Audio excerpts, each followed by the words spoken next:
I'm Allie K. Packa with Packa Sweets, Milk and Meats, and this is Jennifer Johnson with JJ's Kid Corner, and we're both in Palmer. And today we're going to do a disbudding video. Now wait a minute. I'm in Wasilla. Wasilla and Palmer.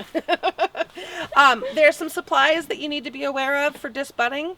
We use a flat edge, which is can be a sterilized wide flathead screwdriver. We put Blue Coat on here. It's a germicidal, and it's been washed and scrubbed. It's sterile. We use Blue Coat for after disbudding. We can germicide the wound, so no infection. And we use today an electric dehorner made by Reinhardt. It's the X30. Works great for mini kids, standard kids, and Nigerian dwarfs. Pygmies require a different tip on an iron, and for that, the electric calf dehorner by Reinhardt comes with multiple tips. I think the X30 does also, but there's a 1/4-inch head for pygmy kids. But today we're using the X30. We keep a bag of ice for cooling off kid heads after they're done. And it's a pretty quick procedure. We burn 10 seconds on each side. Hold your iron steady and don't rock. Don't lift until you've done a full count. You're looking for a copper ring, and we will show you as we do the procedure. You remove your caps, you put on your germicide, you get kids right back to mom to prevent as much stress as possible. So I think we're ready. Our iron is hot.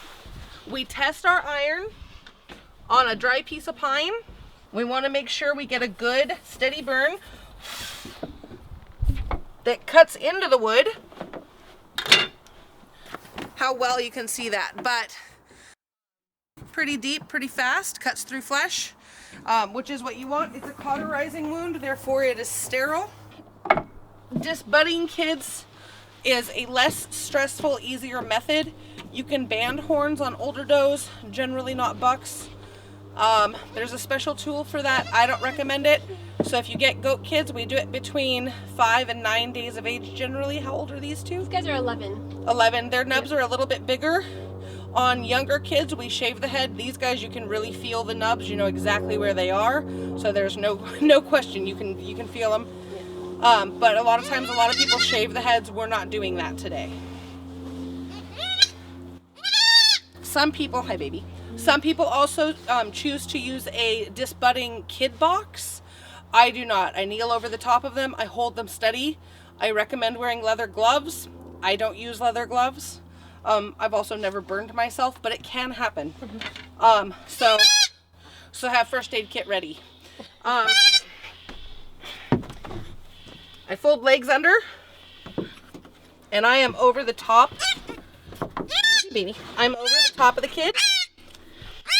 Baby is secure. I know you're mad. I hold her ears back. Allie, will you get the Blue Coat and the ice ready, please?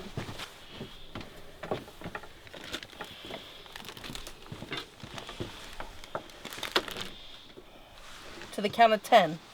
1, 2, 3, 4, 5, 6, 7, 8, 9, 10. That cap came right off. Yeah, that's great. You also, when you're holding your kids, you want to be very careful. I'm holding from the top. You don't want to squeeze their throat. That is something that you really have to watch when they start jumping around. Wash that Blue Coat for me.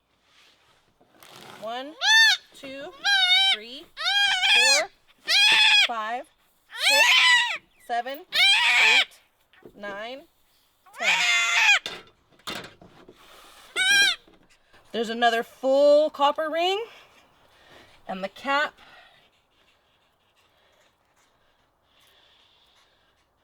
You're going to be very careful not to go under the skin around the edge when you remove the cap.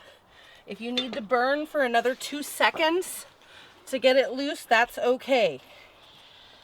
And this baby goat is finished.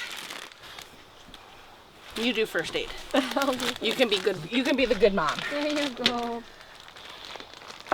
I'm going to grab the second kid, and we're going to repeat the procedure.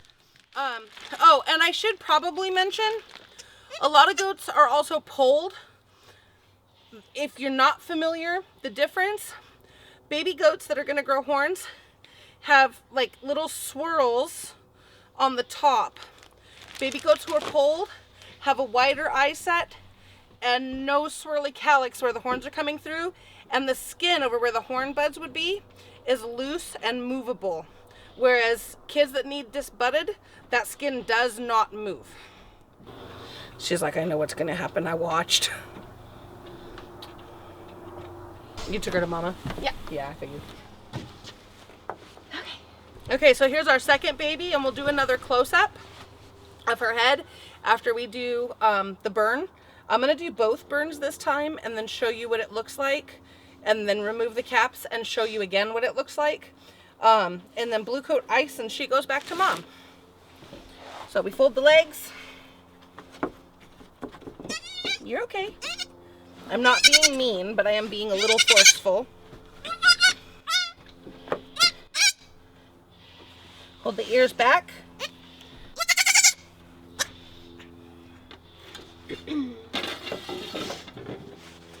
And it's a firm, but not Firm press, twisting. no rocking motion. Count, slow count of 10. 1, 2, 3, 4, 5, 6, 7, 8, 9, 10.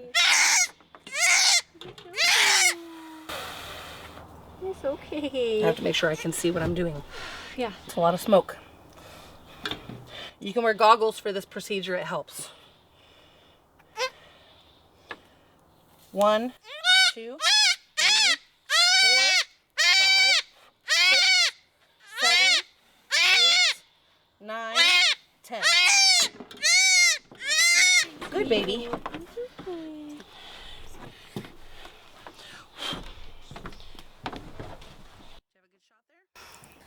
We have 2 good copper rings all the way around. And then we're going to remove the caps and put blue coat. And I should probably do this up close too. So you want to be careful not to go into the skin on the other side, because you can make them bleed. And you want to make sure that whatever object you're using isn't overly sharp. You don't want to cut the scalp if you slip. I need to reburn that side for 2 seconds. See how it doesn't want to come up all the way? Yep. And this one will come off. Just like that. So I need to reburn this for 2 seconds, and that might just come straight off. You can brush the yucky char off the head, it looks better. I'm gonna burn this side for 2 seconds, I'll remove that, and she will be done. I know it's not fair, I'm sorry. 1, 2.